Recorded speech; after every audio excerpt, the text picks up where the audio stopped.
Every 4 years, the World Cup rolls around, and suddenly the world just breaks.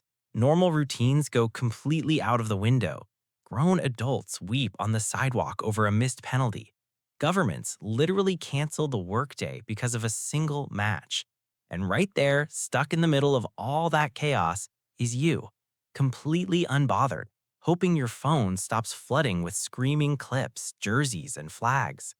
If you're the person who honestly doesn't care about the World Cup, people treat you like a glitch in the Matrix. They think you're just being a buzzkill. Maybe you've even received that specific look of quiet pity from a friend, as if your total indifference to a soccer tournament is a medical symptom you should get checked out. But why does your lack of enthusiasm feel to the crowd like a personal insult or an act of social defiance? Or is there a completely different psychological puzzle unfolding inside your head?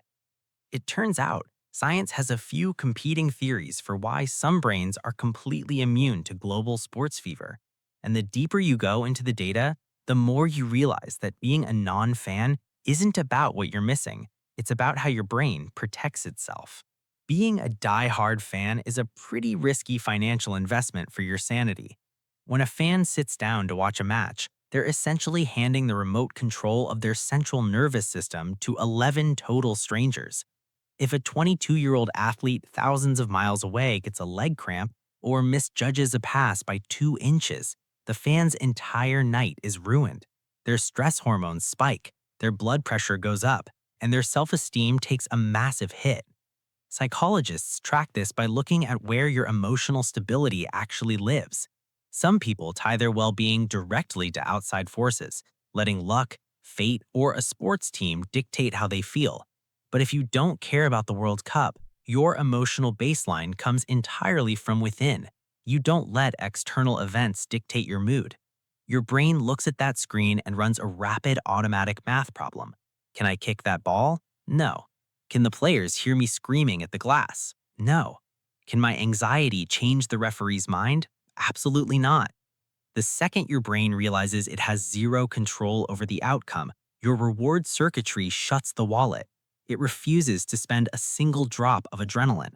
This isn't a conscious decision you make to be difficult or boring. It's an automatic boundary. Your mind is just protecting its resources.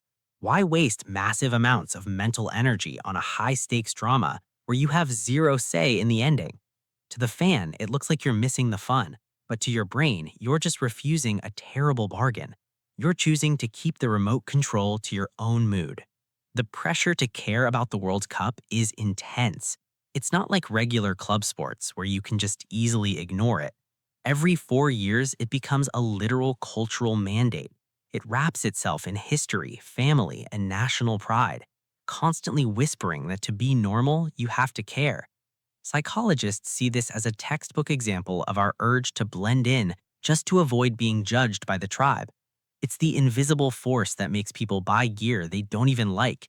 It's why they stand in crowded bars pretending to understand offside rules just to feel like they belong. So, what does it say about you if you can stand in that exact same room, watch a raging, chanting crowd, and feel completely nothing? It means you have an incredibly high threshold for group conformity. Back in the 1950s, a psychologist named Solomon Asch ran this famous experiment.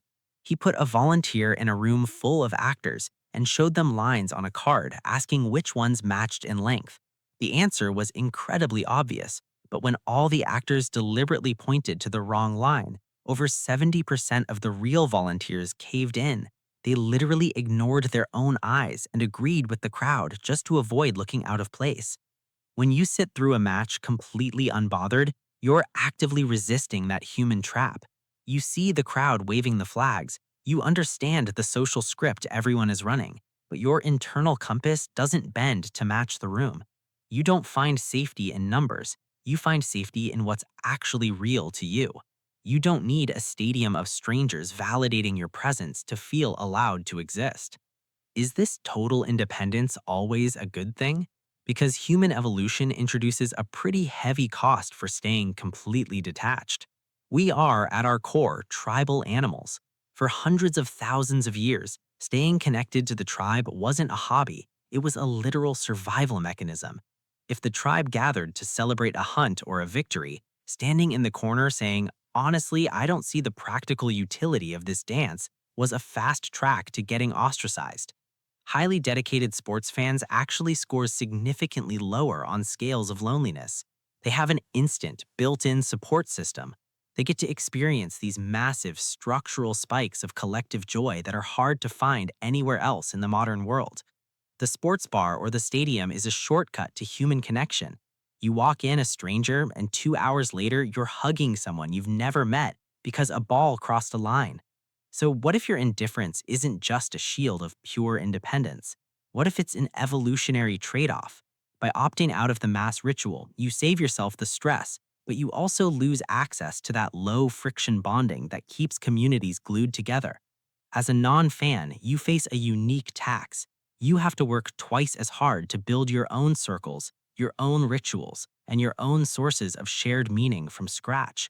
You can't just walk into a bar, point at a screen, and instantly belong. Fandom lives and breathes on a psychological illusion, a completely one sided emotional bond. A fan knows a player's stats, their childhood backstory, their injuries, and their favorite foods. They feel like they're part of that player's journey, even though the player has no idea they exist. Another theory is that the non fan's brain has a much stricter filter on these types of phantom relationships. For your belonging system to actually turn on, your psychology might require real reciprocity. Your brain strictly categorizes strangers as strangers. It looks at 11 elite athletes on a screen and doesn't see a mythic tribe. It just sees 11 highly paid professionals doing a specific job for a massive media corporation. Because you don't form those one sided emotional attachments easily, the story of the game completely falls apart. Without that initial hook, the whole event changes into a bizarre loop of repetitive motions. You aren't watching a war for national honor. You're literally just watching 22 people chase a piece of synthetic leather around a lawn for 2 hours. The crowd around you is reacting to an invisible emotional layer of meaning that mass media has painted over the grass. But because your brain requires a real connection to care, the illusion completely vanishes. You see the stadium lights for what they are, just heavy bulbs burning electricity in the dark. Think about how fans use the phrase, "we won," the morning after a match. Your brain automatically rejects that grammatical trick. You don't hear, "we won." You hear, "a stranger I've never met succeeded at his job, and now I'm pretending his success is mine." You don't need to borrow a stranger's trophy to feel good about your own life. Your self worth is grounded in your own reality, your work, and your relationships. You don't need a proxy victory. So, if we lay all these pieces on the table, which explanation actually wins? Is it your internal focus, your natural resistance to conformity, or a brain that tunes out one sided bonds?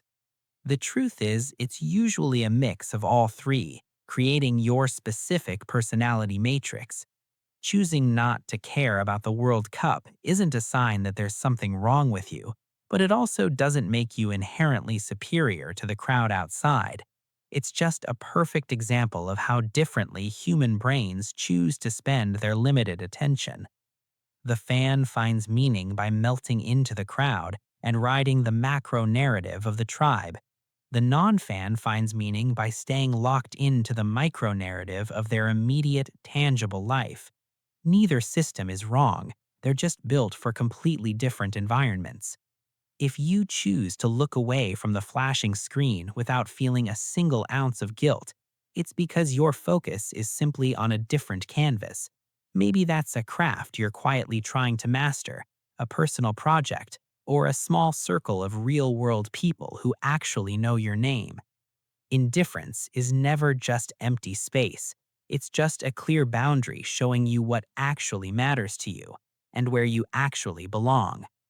Next time the world is screaming and you're completely detached, pay attention to that moment, because noticing the things you don't react to can tell you a lot more about your mind than anything else. What other huge hype is everyone else obsessed with that you just don't care about? And if you want to keep exploring the invisible psychological forces that shape your daily reality, hit subscribe